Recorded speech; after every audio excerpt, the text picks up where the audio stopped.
யாராவது ஊட்டி கொடைக்கானல் போகிற மாதிரி பிளான் பண்ணியிருந்தீங்கன்னா கண்டிப்பாக குளிர் என்ஜாய் பண்ணுறதுக்கு தான் போவீங்க. அந்த மாதிரி உங்களுக்கு போக பிளான் இருந்துச்சுன்னா அந்த லிஸ்ட்டில் நீங்கள் சென்னையை தாராளமாக சேர்த்துக்கலாம்.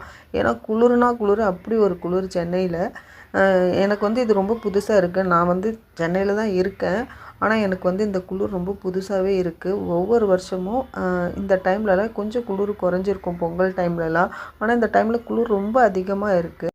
நான் கூட நமக்கு வயசானதுனால தான் குளிர் தாங்க முடியல போல், ஒருவேளை இம்யூனிட்டி பவர் கம்மியாக இருக்கும், அதனால் குளிர் தாங்க முடியல இப்படியெல்லாம் நினச்சிட்டு இருந்தேன். அதுக்கப்புறம் நியூஸ் பார்க்கும்போது தான் தெரிஞ்சது பனி அதிகம்னு.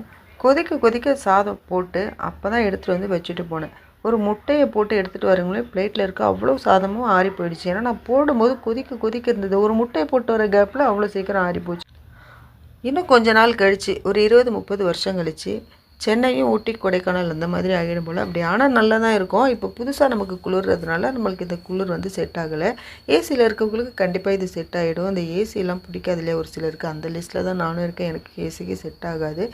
என்ன மாதிரியே யாரெல்லாம் இந்த குளிர் வந்ததுனால புலம்பிகிட்ருக்கீங்கன்னு சொல்லுங்கள்.